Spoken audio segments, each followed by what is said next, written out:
പാകിസ്ഥാൻ യഥാർത്ഥത്തിൽ ചൂടറിഞ്ഞത് സാങ്കേതികമായി ഇന്ത്യയുടെ മികവ് തന്നെയാണ് എന്ന കാര്യത്തിൽ ഒരു സംശയവുമില്ല. നമുക്കിപ്പോൾ അതിഥികളായി ഡോക്ടർ മോഹൻ വർഗീസ് ചേരുന്നത്, വിദേശകാര്യ വിദഗ്ധൻ, നിർമ്മൽ എബ്രഹാം വിദേശകാര്യ വിദഗ്ധൻ, കേണൽ എസ് ഡിനിയും അല്പസമയത്തിനുള്ളിൽ നമുക്കൊപ്പം ചേരും. അഡ്വക്കേറ്റ് ശങ്കുട്ടി ദാസും നമുക്കൊപ്പമുണ്ട്. ആദ്യം ഞാൻ പോകുന്നത് ഡോക്ടർ മോഹൻ വർഗീസിലേക്കാണ്. ഡോക്ടർ മോഹൻ വർഗീസ്, ഇന്നലെ രാത്രിയിൽ നടന്ന സംഭവങ്ങൾ യഥാർത്ഥത്തിൽ ഒരു യുദ്ധസമാനമായ സാഹചര്യമാണ് നമുക്ക് സമ്മാനിച്ചത്. രാത്രിയിൽ ഉടനീളം അതിർത്തിയിൽ പാകിസ്ഥാൻ്റെ പ്രകോപനപരമായ ഷെല്ലിംഗ് ഉണ്ടായിരുന്നു.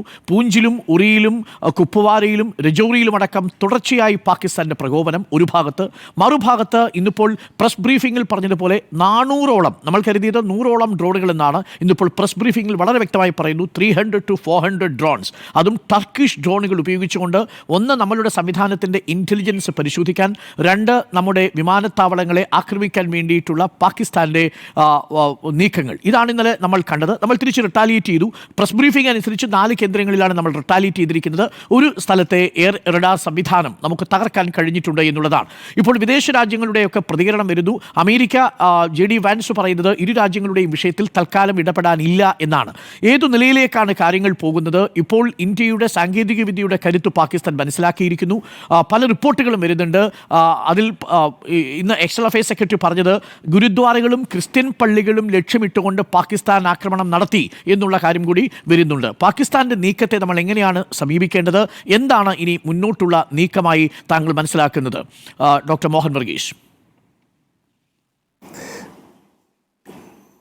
ഡോക്ടർ അരുൺ, പാകിസ്ഥാൻ്റെ ഭാഗത്ത് നിന്ന് ധാർമ്മികതയ്ക്ക് ചേരാത്ത ഒരുപാട് പ്രവർത്തനങ്ങൾ യുദ്ധസമയത്ത് നടക്കുന്നുണ്ട്.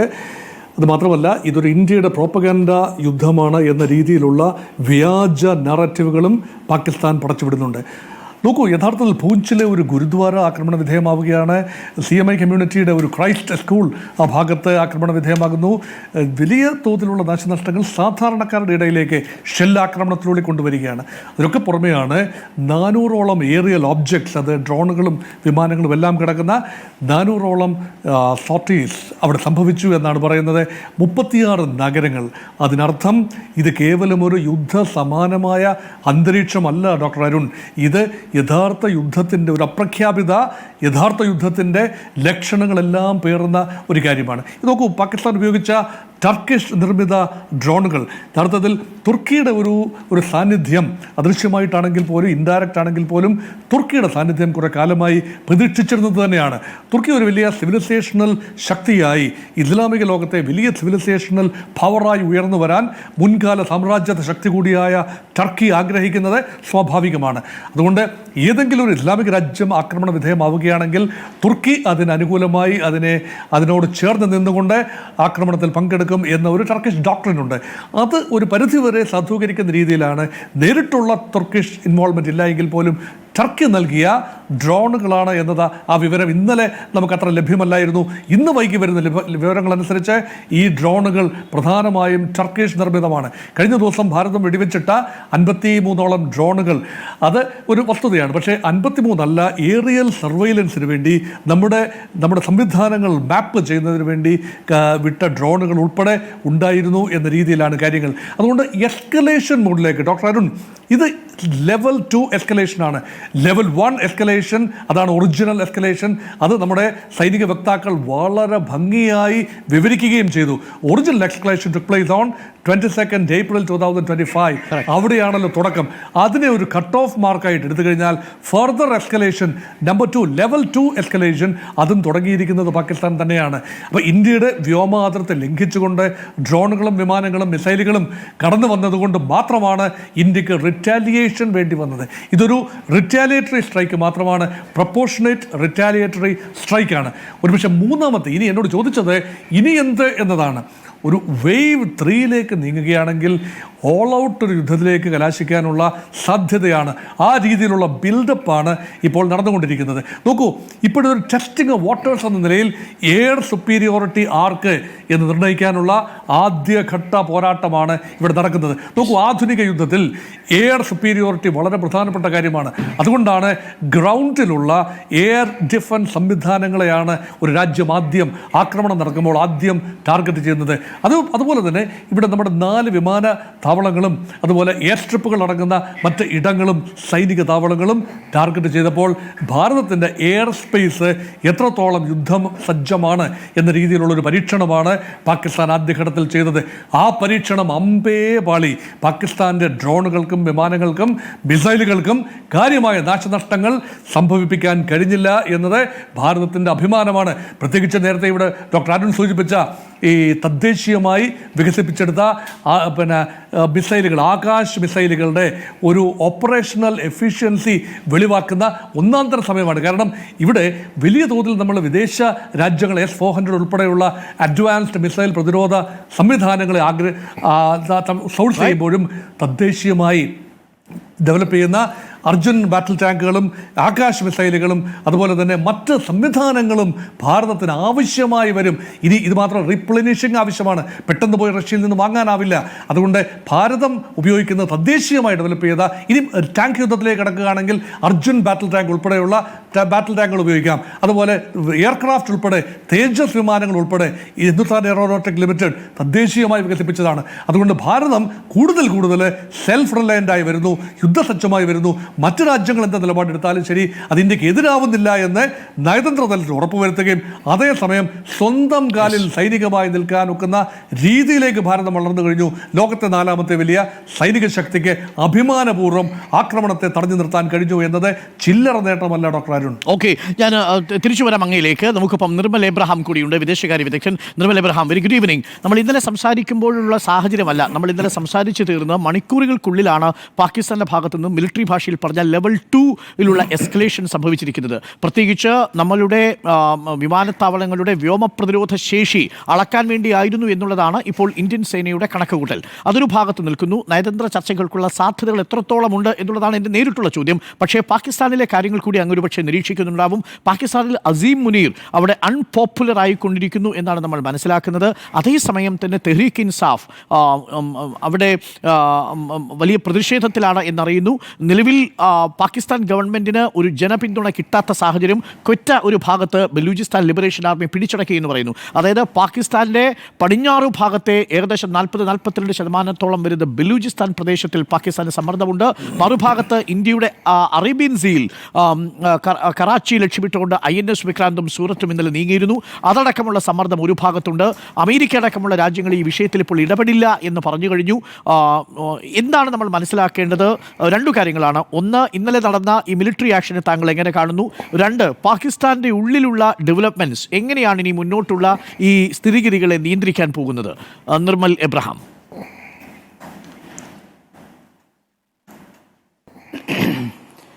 അല്ല, ഇവിടെ ഉള്ളിലുള്ള പ്രശ്നങ്ങൾ പാകിസ്ഥാനിൽ കുറേ നാളുകളായിട്ട് നടന്നുവല്ലോ. ഇപ്പോൾ ബലോചിസ്ഥാനിലാണെങ്കിലും സിന്ധ് മേഖലകളിലാണെങ്കിലും ഒക്കെ നടക്കുന്ന പ്രശ്നങ്ങൾ ഇപ്പോൾ ഒരുപാട് വർഷങ്ങളായിട്ട് തന്നെ നടന്നു വരുന്നതാണ്. ഇപ്പോൾ കുറച്ച് ഇൻറ്റൻസിഫൈ ചെയ്യുന്നു ഈ ഒരു അവസരം നോക്കി എന്നുള്ളത് മാത്രമാണ്. പക്ഷേ ഞാനിപ്പോഴും പാകിസ്ഥാനെ കാണുന്നത് ഇന്നലെ ഒരു പാനലിസ്റ്റ് സൂചിപ്പിച്ച പോലെ തന്നെ ഒരു റോഗ് നേഷനായിട്ടാണ്. അതുകൊണ്ട് അവരുടെ തിരിച്ചടി നാച്ചുറലി നമുക്ക് പ്രതീക്ഷിക്കാം ഏത് സമയത്തെ പോലെയും.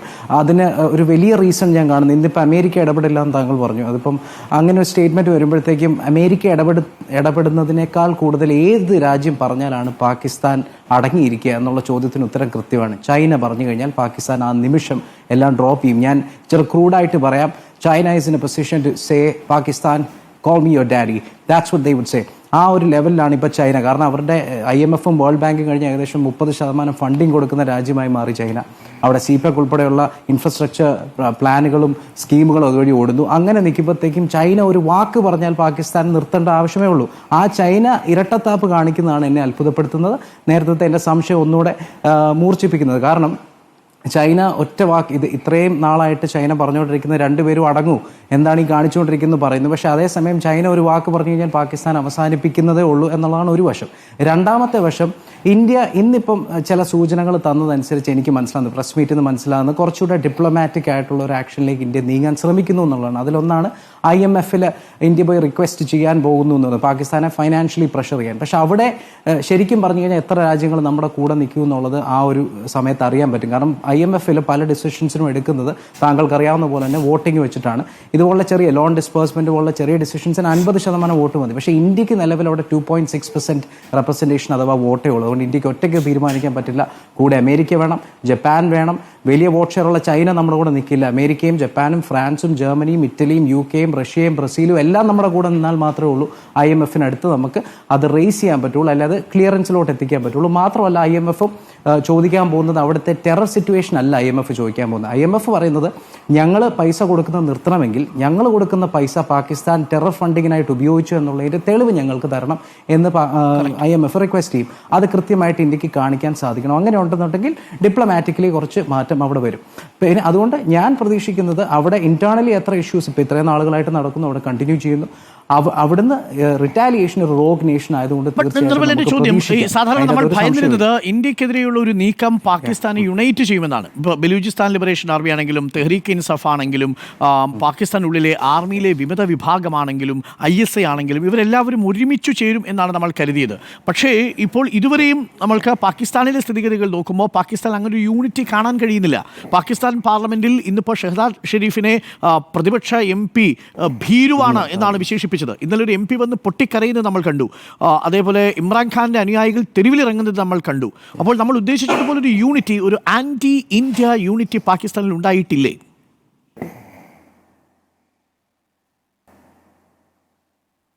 തീർച്ചയായിട്ടും അങ്ങനെ ഒരു സംഭവം ഇല്ല എന്നുള്ളത് മാത്രമല്ല, ഇന്നിപ്പോൾ താങ്കൾ പറഞ്ഞ പോലെ തന്നെ ഓപ്പണായിട്ട് അസംബ്ലിയിൽ ഷഹബാസ് ഷെരീഫിനെതിരെ പറഞ്ഞു. അതേപോലെ തന്നെ ഇപ്പോൾ പൊട്ടിക്കരഞ്ഞ് കശ്മീർ വിഷയം അവസാനിപ്പിക്കണമെന്ന് പറഞ്ഞിട്ട് പൊട്ടിക്കരഞ്ഞ ആളെ നമ്മൾ കണ്ടു. ഇതെല്ലാം സൂചിപ്പിക്കുന്ന അകത്ത് ഇന്റേണലി ഇപ്പോൾ കോalition ഗവൺമെന്റ് ആണ്, താങ്കൾക്കറിയാവുന്ന പോലെ ആകെപ്പാട് 264-80 സീറ്റുകൾ മാത്രം വിജയിച്ചാണ് ഷഹബാസ് ഷെരീഫ് കയറിയത്. PPP-യും PMP-യും ഒക്കെ കൂടിയ ഒരു കോalitionാണ്. സോ അതുകൊണ്ട് ആ ഒരു ഓപ്പർച്യൂണിറ്റി പൊളിറ്റിക്കലി ഡെഫിനറ്റ്ലി ഇമ്രാൻഖാനെതിരെ ഷഹബാസ് ഷെരീഫ് എന്തൊക്കെ ചെയ്തു എന്നുള്ളത് നമ്മൾ കഴിഞ്ഞ 2 വർഷത്തിൽ കണ്ടതാണ്. അതുകൊണ്ട് ഇത് പൊളിറ്റിക്കലി അവർ യൂട്ടിലൈസ് ചെയ്യുന്നത് നമുക്ക് ഗുണം ചെയ്യും. അതേപോലെ ബലോചിസ്ഥാനിലാണെങ്കിലും സിന്ധ് മേഖലയിലാണെങ്കിലും പണ്ട് മുതൽ അവർ പറയുന്ന ഇന്ത്യ ഈ ബലോചിസ്ഥാനെ ഇന്റലിജൻസ് വകയായിട്ടും അല്ലാതെ സഹായിക്കുന്നുണ്ടെന്നാണ്. അപ്പോൾ ഏത് രീതിയിലാണെങ്കിലും ബലോചിസ്ഥാനിൽ വളർന്നു വരുന്ന ആ ഒരു സെന്റൻസും അതേപോലെ ഇന്റേണൽ പോളിറ്റിക്സ് ഇമ്രാൻഖാന്റെ അല്ലെങ്കിൽ ഒപ്പോസിഷൻ പാർട്ടീസിന്റെ ഇന്റേണൽ പോളിറ്റിക്സ് ഇന്ത്യയെ സഹായിക്കും. പക്ഷെ എൻ്റെ കൺക്ലൂഷൻ ഇതാണ്, അതുകൊണ്ട് ഇമ്മീഡിയറ്റ്ലി പാകിസ്ഥാൻ നിർത്തുമെന്ന് കരുതേണ്ടിയതില്ല. ഇത് കണ്ടിന്യൂ ചെയ്തു പോകും. അത് തീർത്തും അൺഫോർച്ചുനേറ്റ് ആണ്. പക്ഷേ ഇന്ത്യക്ക് IMF-നെ പോലുള്ള ഇന്നലെ ഞാൻ പറഞ്ഞ പോലെ ഡിപ്ലോമാറ്റിക്കലി IMF-ന്റെ ഒക്കെ മുന്നിൽ അവതരിപ്പിച്ച് പാസ്സാക്കാൻ പറ്റി കഴിഞ്ഞാൽ അത് നമുക്ക് ഒന്നുകൂടെ ഗുണം ചെയ്യും. കാരണം ഇതെല്ലാം കപ്പിൾഡ് ആയിട്ട് $1 ഞാൻ കഴിഞ്ഞ വർഷങ്ങളിൽ പാകിസ്ഥാന് IMF-ൽ നിന്ന് കൊടുത്ത ഫണ്ടിന്റെ കണക്ക് നോക്കുകയായിരുന്നു. $5 ബില്യൺ. അതിനുശേഷം $6 ബില്യൺ കൊടുക്കുന്നു. അങ്ങനെ ഏകദേശം $15 ബില്യൺ ഇതിനകം തന്നെ പാകിസ്ഥാന് കൊടുത്തു കഴിഞ്ഞു IMF എന്നുള്ളതാണ്. പക്ഷേ ഈ പണമൊക്കെ എന്ത് ചെയ്തു എന്നുള്ള വളരെ അടിസ്ഥാനപരമായ ചോദ്യമുണ്ട്. ഇപ്പോൾ 1.3 ഒരു ബെയിൽഔട്ട് പാക്കേജായിട്ട് വീണ്ടും ആവശ്യപ്പെടുന്നുണ്ട്. ഇന്ത്യ ശക്തമായിട്ട് അതിനെ എതിർക്കുന്നുണ്ട്. പക്ഷേ പ്രശ്നം താങ്കൾ സൂചിപ്പിച്ചതുപോലെ ഒരു കോൺക്രീറ്റ് എവിഡൻസ് നമുക്ക് കൊടുക്കാൻ കഴിയണം. IMF-ൽ നിന്ന് എമൗണ്ട് റിലീസ് ചെയ്യുന്നു, അത് ടെററിസ്റ്റ് ആക്ടിവിറ്റികൾക്ക് ഫണ്ട് ചെയ്യുന്നു എന്നുള്ള എവിഡൻസ് കൊടുക്കാൻ കഴിയാത്ത പക്ഷം IMF സ്വാഭാവികമായും കൊടുക്കും. അതാണ് IMF-ന്റെ ചരിത്രം. അതെ, തീർച്ചയായിട്ടും. അത് മാത്രം പോരാ, ഇന്ത്യക്ക് ചെയ്യാൻ പറ്റുന്ന മറ്റൊരു കാര്യവും ഇപ്പോൾ ഈ ലോണ് കൂടാതെ തന്നെ FATF-നെ തിരിച്ച് സമീപിക്കുകയും കൂടെ ചെയ്യേണ്ടി വരും. കാരണം വെച്ചാൽ അങ്ങനെ ഉണ്ടെന്നുണ്ടെങ്കിൽ ഫ്യൂച്ചർ ലോൺസിലും അതിൽ തൽക്കാലം കൊടുക്കാൻ പോകുന്ന കടു വേണ്ടെന്ന് വെക്കാനാണ് ഇന്ത്യ റിക്വസ്റ്റ് ചെയ്യാൻ പോകുന്നത്. ഫ്യൂച്ചറിലേക്ക് അവർക്ക് ബ്ലാക്ക് ലിസ്റ്റോ ഗ്രേ ലിസ്റ്റോ ചെയ്യപ്പെട്ട് കഴിഞ്ഞു കഴിഞ്ഞാൽ IMF-ഓ വേൾഡ് ബാങ്കോ ADB-യോ അവരെ സഹായിക്കില്ല എന്നൊരു സ്റ്റേജിലൂടെ എത്തിക്കാൻ ഇന്ത്യക്ക് സാധിക്കും. അതുകൊണ്ട് 2 രീതിയിൽ പാരലലി നോക്കണം. ഒന്ന്, IMF-ന്റെ മുന്നിൽ ഈ ഒരു കാര്യം ക്ലിയർ ചെയ്യാൻ പറ്റണം. FATF-നെ ഒന്നുകൂടെ സമീപിച്ച് ഗ്രേ ലിസ്റ്റ് ചെയ്യാനോ ബ്ലാക്ക് ലിസ്റ്റ് ചെയ്യാനോ നോക്കണം. അങ്ങനെ ഉണ്ടെന്നുണ്ടെങ്കിൽ എക്കണോമിക് പ്രഷറൂടെ വരുമ്പം ഇതെല്ലാം ഒരുമിച്ച് വരും. എക്കണോമിക് പ്രഷർ വരുമ്പോഴത്തേക്കും വീണ്ടും ഓപ്പോസിഷൻ പാർട്ടീസും ഈ പറയുന്ന ബലോച്ച് മേഖലകളിലൊക്കെ എല്ലാം കൂടെ ഒരുമിച്ച് സംഭവിക്കുമ്പോൾ ആ പ്രഷർ തീർച്ചയായിട്ടും ഷഹബാസ് ഷെരീഫിനെ എഫക്ട് ചെയ്യും. അതുകൊണ്ട് ഇന്ത്യ പാരലൽ ഈ പറഞ്ഞ ഡിപ്ലോമാറ്റിക് രീതിയിലും കൂടെ സഞ്ചരിക്കണമെന്നാണ് ഞാനും ആഗ്രഹിക്കുന്നത്. ഓക്കെ, ഞാൻ തിരിച്ചു വരാം. നമുക്കിപ്പം അഡ്വക്കേറ്റ് ശങ്കുട്ടി ദാസ് കൂടിയുണ്ട്. അഡ്വക്കേറ്റ് ശങ്കുട്ടി ദാസ്, നമ്മളെയും പാകിസ്ഥാനും തമ്മിൽ വ്യത്യസ്തമാക്കുന്നത് ഇന്ന് നമ്മൾ ദില്ലിയിൽ കണ്ട നിർണായകമായ കൂടിക്കാഴ്ചകളാണ്. കഴിഞ്ഞ കുറേ നാളുകളായി ദില്ലിയിൽ നടന്നുകൊണ്ടിരിക്കുന്ന കൂടിക്കാഴ്ചകളാണ്. പ്രധാനമന്ത്രി നേരിട്ട് കരസേനാ മേധാവിയുമായും നാവികസേനാ മേധാവിയുമായും ചീഫ് എയർ മാർഷലുമായും ചീഫ് ഓഫ് ഡിഫൻസ് സ്റ്റാഫുമായിട്ടും മീറ്റിംഗ് നടത്തുന്നു. പ്രതിരോധ മന്ത്രി ഒരു ഭാഗത്ത് വ്യത്യസ്തമായ മീറ്റിംഗ് നടത്തുന്നു. ആഭ്യന്തര വകുപ്പ് മന്ത്രി മറ്റൊരു മീറ്റിംഗ് നടത്തുന്നു. സർവകക്ഷി യോഗം നടത്തുന്നു. നമ്മൾ എല്ലാ തരത്തിലുള്ള ജനാധിപത്യ മാർഗങ്ങളിലൂടെയും കൃത്യമായ ആർമിയെ ഗൈഡ് ചെയ്തും നിയന്ത്രിച്ചും കൃത്യമായ വിവരങ്ങൾ അറിഞ്ഞുമാണ് പോകുന്നത്. ബ്രീഫിങ്ങിൽ തന്നെ വളരെ പ്രിസിഷനോട് കൂടിയുള്ള സ്റ്റേറ്റ്മെൻറ്റുകളാണ് പുറത്തു വന്നുകൊണ്ടിരിക്കുന്നത്. ഇതുവരെ നമ്മൾ ചെയ്തതെല്ലാം very good, so far very good എന്നുള്ള നിലയിൽ തന്നെ പ്രതിപക്ഷവും അംഗീകരിക്കുന്നുണ്ട്. ഇനി മുന്നോട്ടുള്ള പോക്കും ആ അർത്ഥത്തിൽ നമ്മളൊരു യുദ്ധസമാനമായ സാഹചര്യത്തിൽ നിന്നുകൊണ്ടാണ് ഈ കാര്യങ്ങളൊക്കെ നടത്തുന്നത്. മോക്ക് ഡ്രില്ലുകൾ വരുന്നു, സൈറൺ ഡ്രില്ലുകൾ വരുന്നു, എല്ലാ രാഷ്ട്രീയ പാർട്ടികളുടെയും പിന്തുണയും സർക്കാരിനുണ്ട്. നമ്മൾ ഒരിക്കലും ഒരു എസ്കലേറ്റ് ചെയ്ത് പാകിസ്ഥാനെ ആദ്യം അറ്റാക്ക് ചെയ്യാൻ ശ്രമിക്കുന്നില്ല എന്ന് തന്നെയാണ് മനസ്സിലാക്കുന്നത്. അപ്പോഴും ഈ പാകിസ്ഥാൻ്റെ ഭാഗത്തുനിന്ന് തുടർച്ചയായിട്ട് പ്രകോപനം ഉണ്ടാക്കുകയും ചെയ്യുന്നുണ്ട്. ഇപ്പോൾ നമ്മുടെ രാജ്യം അത് സജ്ജമായി എന്ന് തന്നെയാണ് തെളിയിക്കുന്നത്, അല്ലേ അഡ്വക്കേറ്റ് ശങ്കുട്ടി ദാസ്? ഏത് തരത്തിലുള്ള ആക്രമണത്തെയും അതിർത്തി കടന്നു വന്നാൽ നേരിടാൻ നമ്മൾ തയ്യാറാണ്, നമ്മൾ സജ്ജമാണ്. അഡ്വക്കേറ്റ് ശങ്കുട്ടി ദാസ്. തീർച്ചയായിട്ടും അതെ. നമ്മൾ വളരെ ക്ലിയറായി വളരെ ലൗഡായിട്ട് ലോകത്തിന് മുഴുവൻ മുന്നിൽ കൊടുത്തിട്ടുള്ളൊരു മെസ്സേജ് അത് തന്നെയാണ്. ഇന്ത്യ എന്ന രാജ്യം യുദ്ധം ഒരിക്കലും ആഗ്രഹിക്കുന്നില്ല. പക്ഷെ അതിൻ്റെ സ്വാതന്ത്ര്യത്തെയും പരമാധികാരത്തെയും അഖണ്ഡതയും സംരക്ഷിക്കാൻ യുദ്ധം വേണ്ടി വന്നാൽ യുദ്ധം ചെയ്യാൻ നമ്മൾ മടിക്കുകയില്ല എന്നുള്ള വളരെ കൃത്യമായിട്ടുള്ളൊരു സന്ദേശം ഇന്ത്യ ലോകത്തിന് മുമ്പിൽ കൊടുത്തു കഴിഞ്ഞു. ഓപ്പറേഷൻ സിന്ദൂർ ഫേസ് 1 നമ്മൾ നടത്തുന്ന സമയത്ത് നമുക്ക് പാകിസ്ഥാനെ ആക്രമിക്കണമെന്നോ പാകിസ്ഥാനിലെ മിലിറ്ററി എസ്റ്റാബ്ലിഷ്മെൻറ്റുകളെ ആക്രമിക്കണമെന്നോ പോലുള്ള ഉദ്ദേശം ഉണ്ടായിരുന്നില്ല. നമ്മൾ വളരെ കൃത്യമായിട്ട് പാകിസ്ഥാനിലെ ടെറർ എസ്റ്റാബ്ലിഷ്മെൻറ്റുകളെ മാത്രമാണ് ആക്രമിച്ചത്. ഒരുപക്ഷെ നമ്മുടെ സൈന്യത്തിൻ്റെ ഒരു ശരീരഭാഷയിൽ നിന്ന് പോലും അത് വളരെ ക്ലിയറാണ്. ഞാനിന്ന് ശ്രദ്ധിക്കുകയായിരുന്നു. നിങ്ങൾക്ക് അറിയുന്നുണ്ടാവും, ആദ്യത്തെ ദിവസം MEAയുടെ മീഡിയ ബ്രീഫിംഗ് നടത്തിയിട്ടുള്ള സമയത്ത് 2 ഉദ്യോഗസ്ഥന്മാരും, അത് ആർമിയിലുള്ള കേണൽ സോഫിയ ഖുറേഷി ആണെങ്കിലും എയർഫോഴ്സിൽ നിന്നുള്ള വിംഗ് കമാൻഡർ വ്യോമിക സിംഗ് ആണെങ്കിലും അവർ രണ്ടുപേരും ജനറൽ ഡ്യൂട്ടി യൂണിഫോംസാണ് ധരിച്ചിരുന്നത്. കോമ്പാറ്റ് യൂണിഫോംസ് ആയിരുന്നില്ല ഉണ്ടായിരുന്നത്. ആർമിയുടെ ഭാഗത്തുനിന്നാണെങ്കിൽ ഒലീവ് ഗ്രീൻ യൂണിഫോമാണ് ഉണ്ടായിരുന്നത്. എയർഫോഴ്സിൻ്റെ ഭാഗത്തുനിന്നാണെങ്കിൽ ലൈറ്റ് നേവി ബ്ലൂ കളർ യൂണിഫോമാണ് ഉണ്ടായിരുന്നത്. ജനറൽ ഡ്യൂട്ടി യൂണിഫോംസ് ആണ്. എന്നാൽ 2ാം ദിവസം ഫേസ് 2 തുടങ്ങിയപ്പോൾ അവരുടെ യൂണിഫോം മാറി. അതായത് ആദ്യത്തെ ദിവസം നമ്മൾ പാകിസ്ഥാൻ്റെ മിലിറ്ററി എസ്റ്റാബ്ലിഷ്മെൻറ്റുകളുമായിട്ടൊരു കോൺഫ്ലിക്റ്റിലല്ല, നമ്മൾ അവിടുത്തെ തീവ്രവാദ കേന്ദ്രങ്ങളെയാണ് ആക്രമിച്ചത്. എന്നാൽ പാകിസ്ഥാൻ പകരമായിട്ട് ചെയ്തത് എന്താണ്? അവിടെ കൊണ്ട് അവസാനിപ്പിക്കുന്നതിന് പകരം നമ്മൾ വളരെ കൃത്യമായിട്ട് പറഞ്ഞു, നമ്മുടെ റെസ്പോൺസ് എന്താണ്? It is measured, controlled and non escalatory. നമുക്ക് ആനുപാതികമായതും വളരെ കണക്ക് കൂട്ടി കൃത്യമായതുമായിട്ടുള്ള മറുപടി മാത്രമാണ് നമ്മൾ കൊടുത്തിട്ടുള്ളത്. എന്നാൽ പാകിസ്ഥാൻ അതിന് പകരമായി ചെയ്തത് ഇന്ത്യയുടെ മിലിറ്ററി എസ്റ്റാബ്ലിഷ്മെൻറ്റുകൾ ആക്രമിക്കാൻ ശ്രമിക്കുക എന്നുള്ളതാണ്. അമൃത്സർ ഉൾപ്പെടെയുള്ള ഇന്ത്യയുടെ 15ഓളം നഗരങ്ങളിൽ ആർമി എസ്റ്റാബ്ലിഷ്മെൻറ്റുകൾ നേരെ ഡ്രോൺ അറ്റാക്ക് നടത്താനുള്ള ശ്രമം അവർ നടത്തി. സ്വാഭാവികമായിട്ട് നമ്മുടെ പരമാധികാരത്തെ ചോദ്യം ചെയ്യുകയാണ്. നമ്മുടെ രാജ്യത്തിന് നേരെയുള്ളൊരു യുദ്ധപ്രഖ്യാപനമാണത്. ആ നിലയിൽ തന്നെ തിരിച്ചടിക്കാൻ നമ്മൾ നിർബന്ധിതരായി. അങ്ങനെയാണ് ഇന്നലെ ഫേസ് 2 നമ്മൾ അവിടുത്തെ അവരുടെ എയർ ഡിഫൻസ് സംവിധാനങ്ങളെ തിരിച്ചടിക്കുന്ന സംവിധാനം ഉണ്ടായത്. അവിടുത്തെ എയർ ഡിഫൻസ് സംവിധാനങ്ങളെ ന്യൂട്രലൈസ് ചെയ്യുന്നതും HQ-9 ആണെങ്കിലും HQ-16 ആണെങ്കിലൊക്കെ ന്യൂട്രലൈസ് ചെയ്യപ്പെടുന്നതുമായിട്ടുള്ള സാഹചര്യം ഉണ്ടായി. അത് വിശദീകരിക്കാൻ വേണ്ടി നമ്മുടെ മീഡിയ ബ്രീഫിങ്ങിന് ഇവർ വരുമ്പോൾ അവരുടെ യൂണിഫോം കോമ്പാറ്റ് യൂണിഫോം ആയിരുന്നു. രണ്ടുപേരും കാമഫ്ലോഗിലേക്ക് മാറി. അത് ആർമി ആണെങ്കിലും ശരി, അത് എയർഫോഴ്സ് ആണെങ്കിലും ശരി, കോമ്പാറ്റ് സമയത്ത് സൈനികർ ഉപയോഗിക്കുന്ന ക്യാമഫ്ലാഗിലേക്ക് മാറി. ഇന്നും നമ്മൾ ക്യാമഫ്ലാഗിലാണ്. കാരണം എന്താണ്? ആ സൈനികമായിട്ടുള്ള സംഘർഷം തുടർന്നുകൊണ്ടിരിക്കുകയാണ്. അവിടെ വെച്ചും പാകിസ്ഥാനെ നിർത്താൻ തയ്യാറായിട്ടില്ല. ഇന്നലെയും അവർ നമ്മുടെ വെസ്റ്റേൺ ഫ്രണ്ട് മുഴുവൻ ആക്രമിക്കാനാണ് ശ്രമിച്ചത്. ഇന്ത്യയുടെ വെസ്റ്റേൺ ഫ്രണ്ടിലേക്ക് ഏതാണ്ട് 400ഓളം ഡ്രോണുകൾ അയച്ചുകൊണ്ട് നമ്മുടെ എയർ ഡിഫൻസ് സംവിധാനത്തെ ടെസ്റ്റ് ചെയ്യാനാണ് അവർ ശ്രമിച്ചത്. അതിലൊരു ഡ്രോണെങ്കിലും നമ്മുടെ ഉള്ളിൽ വന്ന് വീണിരുന്നെങ്കിൽ നമ്മൾ ഇന്ന് നടത്തുന്ന ചർച്ചയുടെ സ്വഭാവം മറ്റൊന്നാണ്.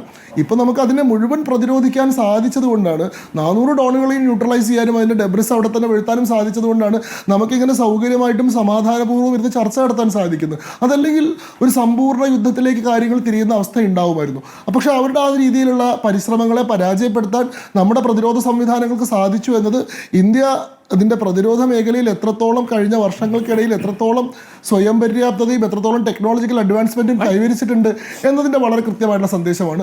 അതിന് നമ്മൾ വളരെ കൃത്യമായിട്ട് മറുപടി കൊടുക്കുന്നുണ്ട്. അവരുടെ ഈ രീതിയിലുള്ള തിരിച്ചടികൾക്ക് ഒരുപക്ഷെ ഫേസ് 3 തന്നെ ഇതിന് മറുപടി കൊടുക്കാൻ നമ്മൾ സജ്ജമാണ് എന്നുള്ള സന്ദേശമാണല്ലോ ഇന്നും നമ്മുടെ MEAയുടെ ബ്രീഫിങ്ങിൽ നമ്മൾ പങ്കുവച്ചിട്ടുള്ളത്. അതുകൊണ്ട് തന്നെ ആ നിലയിലുള്ള ഭയങ്ങളൊന്നുമില്ല. ഇവിടുത്തെ ഒരു ചിത്രം മാറിയാൽ നമ്മൾ ശ്രദ്ധിക്കണം.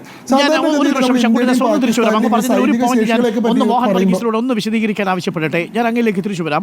ശങ്കുടിദാസ്, ഡോക്ടർ മോഹൻ വർഗീസ്, നേരത്തെ നമ്മൾ പറയുകയായിരുന്നു നമ്മുടെ പ്രതിരോധ സംവിധാനം മെച്ചപ്പെട്ടു, തദ്ദേശീയമായി ഇത് വികസിപ്പിച്ചെടുത്തു. 1971 പാകിസ്ഥാൻ ഇന്ത്യയെ ആക്രമിക്കുമ്പോഴുള്ള സാഹചര്യമല്ല ഇപ്പോൾ 54 വർഷത്തിനു ശേഷമുള്ളത് എന്നുള്ളത് പാകിസ്ഥാൻ ഇതിനകം തന്നെ ബോധ്യമായിട്ടുണ്ടാവും.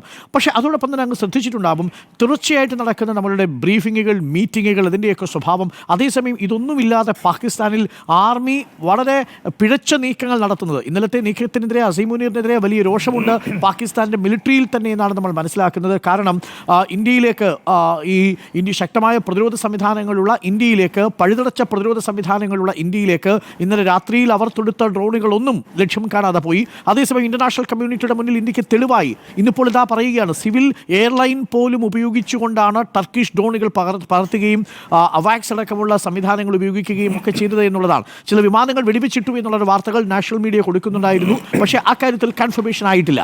ചുരുക്കത്തിൽ മിലിറ്ററി നീക്കം പിഴച്ചു. അസീം മുനീർ അവിടെ നേരിടുന്നത് വലിയ പ്രതിരോധമാണ്. എന്നാൽ ഇവിടെ നോക്കൂ, കുറച്ചുകൂടി ഒരു അഡ്വാൻറ്റേജ് സിറ്റുവേഷൻ ഇല്ലേ? നമ്മൾ സാധാരണ പറയുമ്പോൾ എല്ലാ നേതാക്കളും മിലിറ്ററി സർവേലൻസിലാണ്, മിലിറ്ററി സർവേലൻസ് ചെയ്തുകൊണ്ട് നേതാക്കൾ വരുന്നു. കൃത്യമായിട്ട് പാരാമിലിറ്ററി ഫോഴ്സിൻ്റെ നീക്കം ആഭ്യന്തര വകുപ്പ് മന്ത്രി നോക്കുന്നു, പ്രതിരോധ വകുപ്പ് മന്ത്രി നോക്കുന്നു. അങ്ങനെ ഒരു അക്കൗണ്ടബിലിറ്റി ഇവിടെ ഫിക്സ് ചെയ്യുന്നു. പാകിസ്ഥാനിൽ ആ അക്കൗണ്ടബിലിറ്റി ഇല്ല. ഇപ്പോൾ അഡ്വാൻറ്റേജ് ഇന്ത്യയാണ് നമ്മുടെ ഈ പ്രിപ്പയർഡ്നെസ്സിൽ എന്ന് പറയാൻ കഴിയില്ലേ മോഹൻ വർഗീസ്? തീർച്ചയായും യാതൊരു സംശയവുമില്ല. പ്രിപ്പയർഡ്നെസ്സിൽ മാത്രമല്ല, ഓപ്പറേഷൻ ഡൈനമിക്സിലും അത് ലോകത്തോടായി പറയുന്ന രീതിയിലും ഇന്ത്യ കാട്ടുന്ന പ്രൊഫഷണലിസം ആൻഡ് പ്രിസിഷൻ അത് മഹനീയമായ ഒരു കാര്യമാണ്. ലോകം അത് വെറുതെ കണ്ടു നിൽക്കുകയല്ല, അത് ശ്രദ്ധിക്കുന്നുണ്ട്. നോക്കൂ, ഒരു റോഗ് സ്റ്റേറ്റിൻ്റെ ലക്ഷണമാണ് മൃദു ലക്ഷ്യങ്ങൾ ടാർഗറ്റ് ചെയ്യുക. അതൊന്ന്. രണ്ട്, മനുഷ്യ കവചം ഒരുക്കുക. അത് അതീവ ഭീരുത്വം നിറഞ്ഞ കാര്യമാണ്. നോക്കൂ, വിമാനങ്ങൾ, യാത്രാ വിമാനങ്ങളുടെ കവറിൽ ഡ്രോണുകൾ അയക്കുക എന്ന് പറയുന്നത്, ദമാമിൽ നിന്ന് ഉയർന്ന് പാകിസ്ഥാനിലേക്ക് വന്ന വിമാനം സഞ്ചരിച്ച പാതയിൽ ഡ്രോണുകൾ കൂടി സഞ്ചരിക്കുമ്പോൾ സ്വാഭാവികമായി ഇന്ത്യയിൽ നിന്നൊരു റിറ്റാലിയേറ്ററി സ്ട്രൈക്ക് ഉണ്ടെങ്കിൽ യാത്രാ വിമാനം തകർന്നു വീഴും. ആ യാത്രാ വിമാനം തകർന്നു വീണാൽ അത് കാട്ടിക്കൊണ്ട് ഫൗൾ ഫൗൾ എന്ന് പറഞ്ഞുകൊണ്ട് പാകിസ്ഥാൻ ലോകത്തിന് മുന്നിൽ ഇന്ത്യയെ നാണം കെടുത്താനുള്ള ഒരു ശ്രമമായിരുന്നു നടന്നത്. പക്ഷേ എന്തുകൊണ്ടോ വലിയ രീതിയിലുള്ള കാഷ്വാലിറ്റി അവിടെ സംഭവിച്ചില്ല. ഇന്ത്യക്ക് അത് തിരിച്ചറിയാൻ തക്ക സാങ്കേതിക മികവ് ഉണ്ടായി എന്നതാണ് വളരെ പ്രധാനം. ഞാൻ നേരത്തെ സൂചിപ്പിച്ച, ഞാൻ ചർച്ചയിൽ നിന്ന് കുറച്ച് കഴിയുമ്പോൾ പിന്മാറുന്നതുകൊണ്ട് നേരത്തെ സൂചിപ്പിച്ച ഈ ചൈന ഫാക്ടർ കൂടി ഒന്ന് ടച്ച് ചെയ്യാതെ അത് പൂർണ്ണമാകില്ല എന്നെനിക്ക് തോന്നിയതുകൊണ്ട് പറയുകയാണ്. China may not, to me, അല്ലെങ്കിൽ according to my opinion, China may not involve directly at all. China പറഞ്ഞാൽ ഒരു പക്ഷേ പാകിസ്ഥാൻ പിൻവലിക്കുമായിരിക്കും. പക്ഷേ ചൈനയെ സംബന്ധിച്ചിടത്തോളം ബലൂച്ച് മേഖല വലിയ ഒരു ബാലികേറ മലയായി മാറുന്നു. ഹ്യൂജ് ഇൻവെസ്റ്റ്മെൻറ്റ്സ് ആണ് ചൈന ബലൂചിസ്ഥാൻ്റെ മൈനിങ് സെക്ടറിൽ നടത്തിയിട്ടുള്ളത്. പാകിസ്ഥാൻ ഒരു പിടികിട്ടാത്തൊരു രീതിയിലേക്ക് പോവുകയാണെങ്കിൽ ആദ്യം സംഭവിക്കാൻ പോകുന്നത് ബലൂചിസ്ഥാൻ എന്ന ഭാഗം പൂർണ്ണമായും പാകിസ്ഥാനിൽ നിന്നും വിട്ടുപോകുക എന്നതായിരിക്കാം ഈ യുദ്ധം കഴിയുമ്പോഴുള്ള ബാക്കി പത്രം. അങ്ങനെ സംഭവിച്ചാൽ ചൈനയ്ക്ക് ബലൂച്ച് മേഖലയിൽ പിടിമുറുക്കാൻ ബുദ്ധിമുട്ടുണ്ടാകും. ഇന്ത്യയായിരിക്കും ആ പ്രദേശം വാഴുന്നത്. ആ ഒരു അവസ്ഥയിലേക്ക് എത്തിച്ച് നിർത്തുന്ന രീതിയിൽ ചൈന കാര്യങ്ങൾ കൊണ്ടെത്തിക്കില്ല എന്ന് എൻ്റെ മനസ്സ് പറയുന്നു. അതുകൊണ്ട് വളയ്ക്കുകയേ ചെയ്യാവൂ, ഓടിക്കരുത് എന്ന ഒരു പ്രമാണം ദ ഡ്രാഗൺ നേഷൻ അറിയാം എന്നാണ്. അതുകൊണ്ട് ഇന്ത്യയെ സമ്മർദ്ദപ്പെടുത്താൻ കിട്ടുന്ന ഒരവസരവും ചൈന ഒഴിവാക്കില്ല, വേണ്ട എന്ന് വെക്കില്ല. അതുകൊണ്ട് പരമാവധി ഇന്ത്യൻ വ്യോമസേനയുടെ പ്രിപ്പയർഡ്നെസ്, ഇന്ത്യൻ കരസേനയുടെ ഇത് ചൈനയ്ക്ക് പഠിക്കാനുള്ള ഒന്നാന്തരം അവസരമാണ്. അതുമാത്രമല്ല, നേരത്തെ സൂചിപ്പിച്ച തദ്ദേശീയമായി ഡെവലപ്പ് ചെയ്ത ഇന്ത്യൻ ആയുധങ്ങളുടെ പ്രഹരശേഷിയെക്കുറിച്ച് ഇതുവരെ ലോകത്തിന് കാര്യമായ ഒരു അറിവില്ലായിരുന്നു. നമ്മളിപ്പോൾ ഉപയോഗിച്ചത് വ്യോമ പ്രതിരോധ സംവിധാനം മാത്രമാണ്. ഇനിയാണ് തദ്ദേശീയമായി ഡെവലപ്പ് ചെയ്ത അർജുൻ ബാറ്റിൽ ടാങ്കിൻ്റെയും അതുപോലെ തന്നെ തദ്ദേശീയമായി ഡെവലപ്പ് ചെയ്ത തേജസ് വിമാനങ്ങളുടെയും പ്രഹരശേഷി അളക്കേണ്ടത്. ഇന്ത്യ ഒരു ഓർഡിനൻസ് മേക്കിംഗ് ഒരു സെറ്റപ്പാണ്. പക്ഷേ അത്യന്താധുനികമായ ആയുധങ്ങൾ, വിമാനങ്ങൾ ഉൾപ്പെടെ, ടാങ്കുകൾ ഉൾപ്പെടെ, അന്തർവാഹിനികൾ ഉൾപ്പെടെ തദ്ദേശീയമായി ഡെവലപ്പ് ചെയ്തു വരുമ്പോൾ ലോകത്തിൻ്റെ നെറുകയിൽ നിൽക്കാനുള്ള അവസരം വരികയാണ്. ഇത് ചൈന ആശങ്കയോടെ തന്നെയാണ് കാണുന്നത്. യഥാർത്ഥ യുദ്ധം സംഭവിച്ചെങ്കിൽ മാത്രമേ ഡോക്ടർ അരുൺ ഈ ആയുധങ്ങളുടെ പ്രഹരശേഷിയെക്കുറിച്ചും ഷാർപ്നെസ്സിനെ കുറിച്ചും മനസ്സിലാകൂ. ഇത് ലോകരാജ്യങ്ങൾ, ചൈന മാത്രമല്ല, ലോകരാജ്യങ്ങളെല്ലാം തന്നെ ശ്രദ്ധിക്കുന്നുണ്ട്. അതുകൊണ്ടൊരു എസ്കലേറ്ററി മോഡിലേക്ക് പോകാൻ ലോകത്തിന് താല്പര്യമില്ല. ലോകം ഓൾറെഡി വലിയ രണ്ട് യുദ്ധങ്ങളുടെ മധ്യത്തിൽ നിൽക്കുകയാണ്. ദക്ഷിണ ഏഷ്യൻ ഒരു ഭാഗത്ത് ഒരു ന്യൂക്ലിയർ യുദ്ധം പോലെയുള്ളത് ഉണ്ടായിക്കഴിഞ്ഞാൽ അതിൻ്റെ എസ്കലേറ്ററി പൊട്ടൻഷ്യൽ, ഹൊറിസോണ്ടൽ എസ്കലേഷൻ സാധ്യത കൂടുതലാണ്. മനസ്സില്ലാ മനസ്സോടെയാണെങ്കിൽ പോലും രാജ്യങ്ങൾക്ക് പക്ഷം പിടിക്കേണ്ട ഒരു അവസരം വരും. നേരത്തെ മിസ്റ്റർ നിർമ്മല അബ്രഹാം പറഞ്ഞതുപോലെ ഇന്ത്യ വിദേശത്തേക്ക് അല്ലെങ്കിൽ അന്താരാഷ്ട്ര സമിതികളിലേക്ക് ഈ വിഷയം കൊണ്ടുപോകുന്ന ഒരു പ്രത്യേക രീതിയിലാണ്. ഇവിടെ പാകിസ്ഥാനെ ആത്യന്തികമായി ഞെരുക്കണമെങ്കിൽ പാകിസ്ഥാൻ സമ്പദ് വ്യവസ്ഥയിൽ വലിയ ഹോളുകൾ വീഴണം. ഇപ്പോൾ തന്നെ താറുമാറായ സമ്പദ് വ്യവസ്ഥയിൽ ഇനി ഒരു നിമിഷം പോലും മുന്നോട്ട് പോകാനാവില്ല. അന്താരാഷ്ട്ര സമിതികൾ IMF ഉൾപ്പെടെ ബെയിൽ ഔട്ട് പാക്കേജുമായി വരില്ല. കൃത്യമായ തെളിവുകൾ അവർക്ക് ആവശ്യമുണ്ട്. അത് കൈവശം ഉള്ളതുകൊണ്ട് തന്നെയാണ് ഇന്ത്യ ധൈര്യപൂർവ്വം മുന്നോട്ട് പോകുന്നത്. IMFന്റെ യോഗത്തിൽ അതിൻ്റെ റിപ്പോർട്ട് വരുമ്പോൾ എനിക്ക് ഉറപ്പുണ്ട് IMFനെ കൺവിൻസ് ചെയ്യാൻ സാധിക്കും എന്ന ഉറപ്പുണ്ട്. അതായത് റൂട്ട് ചെയ്യുന്നതാണ്, ഇതാണല്ലോ പ്രധാനപ്പെട്ട കാര്യം. IMFൽ നിന്നും സ്വീകരിച്ച $15 ബില്യൺ അത് റൂട്ട് ചെയ്യുന്നത് ഏത് വഴിക്കാണ് എന്നതിൻ്റെ കൃത്യമായ വിവരങ്ങൾ ഹാജരാക്കാൻ കഴിയും. അതുകൊണ്ട് ഫൈനാൻഷ്യൽ ആക്ഷൻ ടാസ്ക് ഫോഴ്സിൻ്റെ അടുത്ത മീറ്റിംഗിൽ ഒരുപക്ഷെ പാകിസ്ഥാനുള്ള എല്ലാ ഫണ്ട്സിങ്ങും ഫ്രീസ് ചെയ്യത്തക്ക രീതിയിൽ ഗ്രേ ആൻഡ് ബ്ലാക്ക് ലിസ്റ്റിലേക്ക് പാകിസ്ഥാൻ നീങ്ങിക്കഴിഞ്ഞാൽ ടെറർ ഫണ്ടിങ് എന്ന ആ ഒരു വലിയ ഒരു കാര്യം നെറ്റ്വർക്ക് അവിടെ കട്ട് ചെയ്യുകയാണ്. അങ്ങനെ കട്ട് ചെയ്ത് കഴിഞ്ഞാൽ പിന്നെ ആരും പാകിസ്ഥാനെ സഹായിക്കാനായി മുന്നോട്ട് വരുമെന്ന് തോന്നുന്നില്ല.